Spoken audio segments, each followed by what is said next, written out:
This video is brought to you by Craig Petronella, cybersecurity IT expert, coach, author, IT HIPAA specialist for medical, legal and construction firms. Managed IT department and proprietary security for less than hiring. Last month, the world found out that employees at Wells Fargo created millions of credit cards and bank accounts in their customers' names without their knowledge in order to get bonuses. As a result, thousands of employees were fired, CEO John Stumpf resigned and the bank was hit with $185 million in fines. We should all be safe now, right? No. Unwanted accounts are one of the more common complaints filed with the Consumer Financial Protection Bureau, and Wells Fargo isn't the only place these complaints have come from. The first bit of advice we have is to keep an eye on your accounts, but that can be trickier than you'd think.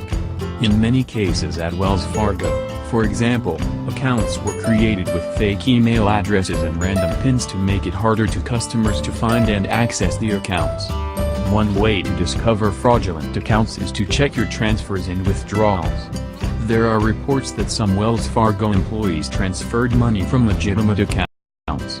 If you don't notice it listed in your transactions, you'll probably notice when you're hit with an overdraft fee.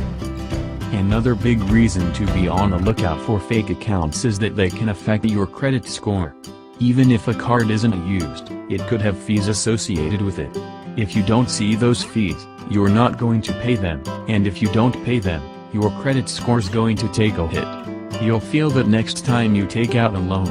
In the case of Wells Fargo, the company has been reaching out to people who had credit card accounts opened in their name and gave them the chance to keep or close the account.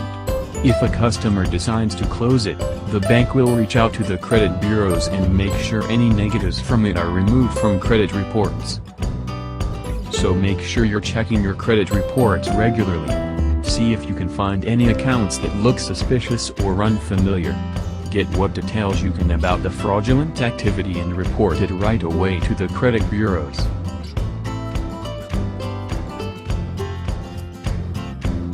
Every now and then an idea comes along and you think, wow, that's really cool. Here's the problem: when you send a password through Wi-Fi, that signal can be picked up by anybody. That means hackers can potentially capture your password and like that, your account is compromised. A team at Washington University recently came up with one of those ideas that's so simple and so good, you wonder why it hasn't been used before. Their solution is to send a password through a person's body. And the best part is, modern mobile phones already have the technology to make it happen. The key to sending passwords through a person's body lies with existing fingerprint sensors. They emit a very low-frequency signal.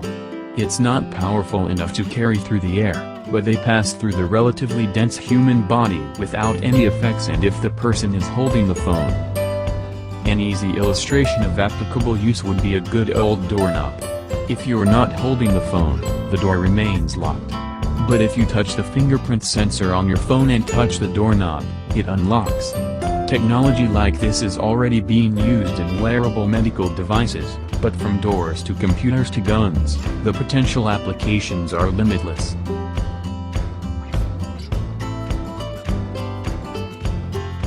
You may remember a few months ago when we reported that 68,680,741 Dropbox accounts had been compromised.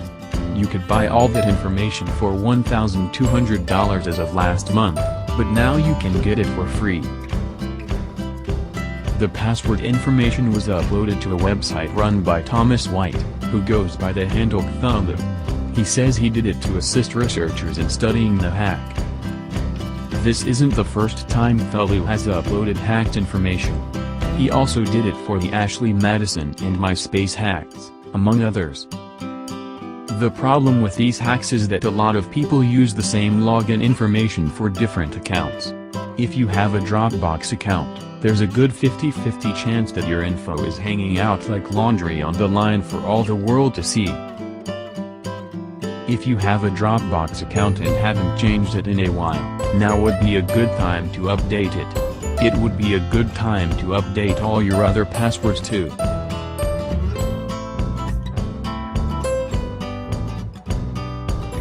Everyone has heard of Edward Snowden, the NSA contractor who leaked documents detailing NSA secrets.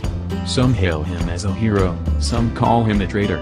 And now, the NSA has arrested another contractor for data theft.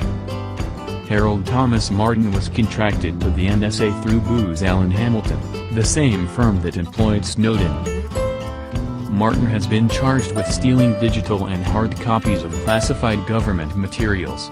The theft includes source code for programs the NSA used to hack adversarial governments, including China, Iran, North Korea, and Russia.